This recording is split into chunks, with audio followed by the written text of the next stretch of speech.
And Parthiban sir, thank you so much for accepting this character actually. Your screen presence is more than magic, and people are praising you in the trailer, and I'm getting a lot of messages. Romba nandri sir. And you made my job very easy because you're also a legend director. So that is the advantage of casting a director, I feel. Thank you so much. There are a lot of betterments, there are a lot of one-liners, there are a lot of nice suggestions, and I hope your experience was a boon to me. At the same time, KS Ravikumar గారు చాలా మంచి character చేశారు. The legendary director KS Ravikumar తమిళ్లో, ఆయన కూడా చాలా పెద్ద character చేశారు. Ravikumar sir, we are missing you in this evening. Thank you so much sir. Ravikumar గారు సపోర్ట్ నేను మరవలేను. ఆయనకి ఏదైనా సీన్ చెప్పాలని, డైలాగ్ చెప్పాలని, చాలా పెద్ద డైరెక్టర్ గారు, చిన్న ఇనిబిషన్ ఉండేది. ఆయన మట్టుకు ప్రతి డైలాగు ఒక ఫుల్ స్టాప్ కామ ఆయన పలకాలన్న, బికాస్ తెలుగు కూడా కొత్త కాబట్టి ప్యూర్ ఆర్టిస్ట్ లాగా. అంత పెద్ద డైరెక్టర్ నన్ను డైరెక్టర్ సార్ అని పిలిచినప్పుడు నిజంగా పులకించిపోయాను. Thank you sir, thank you so much. మీ ఇద్దరికి శిరస్సు వంచి నేను నమస్కారం చేస్తున్నాను for being in this film. Leela, నీ మామూలు కాదు నీ గోల, అస్సలు నీ ఎనర్జీ, దాన్ని ఏమంటారు, ఇన్ఫెక్షన్స్ అంటారు చూసావా, అంత ఇన్ఫెక్షన్ ఎనర్జీ. మీరు కూర్చోవచ్చు, పర్లేదు, ఇప్పుడు కెమెరా ఏం ఆనలేదు. అద్భుతమైన పర్ఫార్మర్. చాలామందికి లీల గారు అనగానే డ్యాన్సులు గుర్తొస్తాయి. ఆవిడ డెఫినెట్గా చాలా మంచి డ్యాన్స్ నేను చెప్పాల్సిన అవసరం లేదు. బట్ ఎలాగో డ్యాన్సులు చూసేశారు కదా, ఆ అమ్మాయి పర్ఫార్మెన్స్ కూడా చూపిద్దామని చెప్పి ఇందులో ఒక మంచి క్యారెక్టర్ రాశాను. Very cute character. అమ్మాయి క్యారెక్టరేషన్ చాలా చాలా బాగుంటుంది.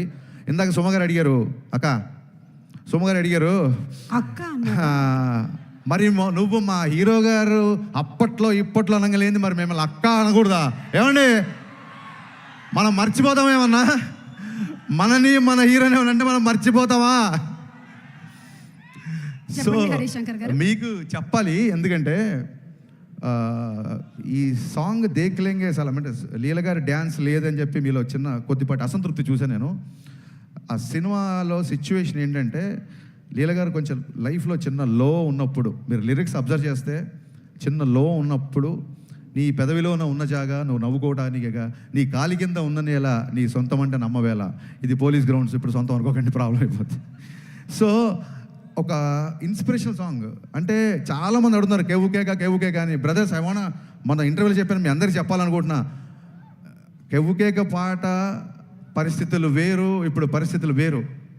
ఇప్పుడు కళ్యాణ్ గారిని పెట్టి ఒక ఐటమ్ సాంగ్ చేయాలన్న ఉద్దేశం నాకు ఏమాత్రం లేదు, ఉండదు. కానీ ఆయన డ్యాన్స్ మీకు కావాలని నాకు తెలుసు. డ్యాన్స్ ఉందా లేదా? కాలర్ ఎత్తి స్టెప్ వేశారా లేదా? ఈ కాళ్ళు కదలాలని చెప్పి మనం ఏళ్ల తరపు నుంచి వెయిట్ చేస్తున్నామా లేదా? నేను ఇప్పుడు కళ్యాణ్ గారిని చూడను, నా ధైర్యం నాకు లేదు. డ్యాన్స్ గురించి మాట్లాడుతున్నప్పుడు నేను మిమ్మల్నే చూస్తాను కాసేపు. సో అలాంటి సిచ్యువేషన్లో వచ్చిన సాంగ్, ఒకటి డ్యూయట్ అయినా, ఒకటి మాస్ సాంగ్ అయినా.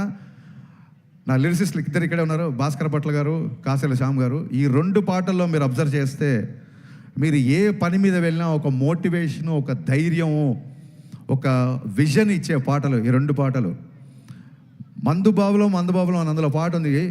ఇప్పుడు ఏంటంటే, నైట్ తాగిన మందు పొద్దున్న దిగిపోతే ఎక్కే దిగే కిక్కులోన వచ్చేది ఏముంది? అలాంటి కిక్కు మనకెందుకు? సచ్చేదాకా కిక్కు ఉండాలి. ఏదైనా కిక్కు ఉంటే సచ్చేదాకా ఉండాలి. అలాగే ఎక్కి తొక్కేటి ఎవళ్ళే ఉన్నా తగ్గేది ఏముంది? పొద్దున్న లేచి, it's not just film industry, it's not just politics అండి. మనిషి బయటికి వెళ్ళాలంటే ఎక్కే తొక్కేటి వాళ్ళు అంటే అది మనుషులు అవ్వచ్చు, సర్కమ్స్టెన్సెస్ అవ్వచ్చు, పరిస్థితులు అవ్వచ్చు, ఏదన్నా అవ్వచ్చు. ఎప్పుడు నీకు ఒక రిపల్సివ్ ఫోర్స్ ఆపోజిట్ ఉంటూనే ఉంటుంది. అలాంటి ఉన్నప్పుడు కూడా, ఎక్కి తొక్కేటి వాళ్ళు ఉన్నప్పుడు కూడా తగ్గేది ఏముంది? నెగ్గేదాకా తిక్కే ఉండాలి. ఈ పాట గోలీ సోడాలాగా ఒక బందీగానా బతికేలా, గోలీ సోడాలో ఎలా ఇరిగిపోయి ఉంటుందో మీకు తెలుసు. సఫకేటింగ్ లైఫ్ వద్దు, లిబరేషన్ సాంగ్. ఇది ఒక మోటివేషన్ ఇచ్చే లిరిక్స్. ఈ రెండు పాటలో కళ్యాణ్ గారు డ్యాన్స్ చేసింది ఊరికే తమాషాగా డ్యాన్స్ కాదండి, డెఫినెట్గా మనకు నచ్చిన గ్రేస్ మూమెంట్ చేసినా సరే. సినిమాలో డైలాగ్ ఉంది, పాట అయినా ఆటైనా అంతర్లీనంగా ఒక మెసేజ్ ఉండాలి అని. సో ఆ పాటైనా ఆటైనా ఒక మెసేజ్ ఉండాలి.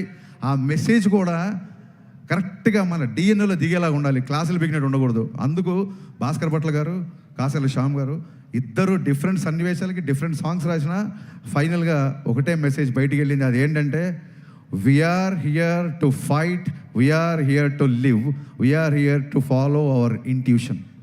బయట వాళ్ళ ప్రభావాలు, బయట వాళ్ళ మాటలు, బయట వాళ్ళ ఏవి మార్చలేవు. మీదే విజను, మీదే లైఫ్, మీదే అని ఈ స్ఫూర్తినిచ్చే పాటలు. వాళ్ళిద్దరికి ఒకటే మాట చెప్పా, ఇద్దరి లిరిసిస్టులకు నేను చెప్పింది ఒకటే సార్. నేను ఎప్పుడు లోలో ఉన్నప్పుడు వేటూరి గారిది పాట వింటా. మా ఊపిరి నిప్పుల ఉప్పెన, మా ఊహలు కత్తుల వంతెన, మా దెబ్బకు దిక్కడు పిల్లటి వెళ్ళిపోయే రంపంపం. ఆ సాంగ్ ఎప్పుడు వింటుంటా. యువత